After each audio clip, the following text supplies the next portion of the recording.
Wasabi, I'm Ray Coffee and welcome back to SGNS, Super Geeky Nerdy Show. This episode is about Batman. Actually, it's about the villains in the Batman films, how they all seem to just die from falling. You see, Batman's greatest weapon isn't his martial arts, his vehicles, or his weapons, or even this thing. You see, Batman's greatest weapon is actually gravity. Not that Batman seeks out to kill his opponents, but when he does, it just seems like they just die from falling. Now, not every one of the bad guys that Batman kills dies from falling in the movies, but when a major villain does die by Batman's hands, it's always because of gravity.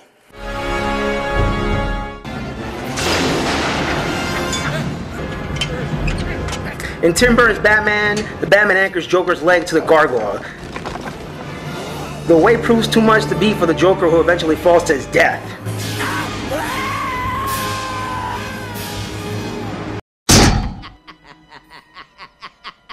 He must be laughing at Michael Keaton's hairdo in the movie. Now you want to get nuts? Come on, let's get nuts. In Batman Returns, Batman unleashed a horde of bats onto the Penguin. The bats lead the Penguin towards a window where he falls through and cannonballs into the water. Minutes later, the Penguin emerges only to die a few moments after. The funny thing is, Danny DeVito was already short. You could have probably killed him by pushing him off a bookshelf. It could be debatable that Batman also kills Catwoman in the film. While fighting on the rooftops, Batman bitch slapped his Catwoman into a truck of kitty litter in the street below. However, some people like to argue that Catwoman doesn't actually die from the fall. So we don't actually know if she used one of her 9 lives to survive. Saved by kitty litter. So because of this, we'll just mark this as under questionable.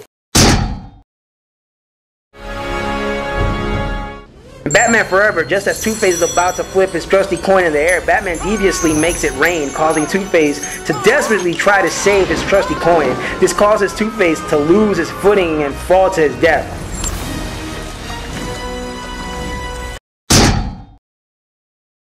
The death of Two-Face, however, isn't the most disturbing thing about this movie. Wow.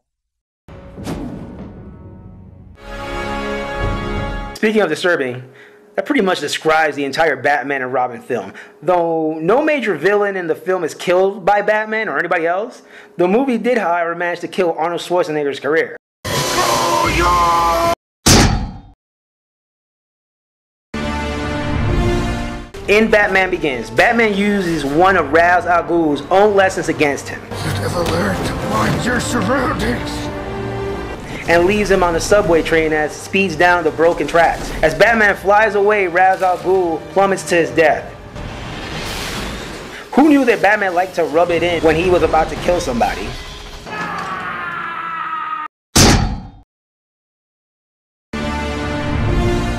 In The Dark Knight, Batman once again faces off with the Joker.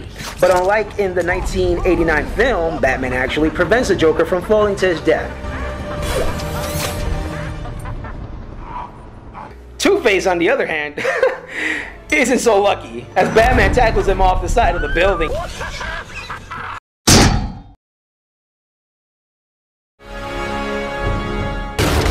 In The Dark Knight Rises, Talia al Ghul dies eerily similar to her father, as the vehicle she's in falls from a higher level onto the ground below. Talia succumbs from her injuries soon after. Bane also dies in the movie, but he was killed by Selina Kyle when she rode up on him and blasted him with the Batpod.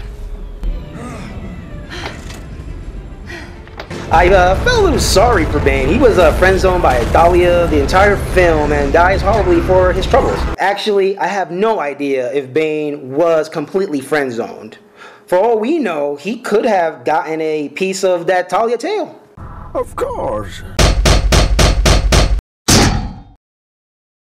Well, that's it for today's show. Be sure to like, comment, subscribe, and just, tell us your ideas to make the show better. I'll be back. I swear. Swear to me. I swear. I swear. I swear.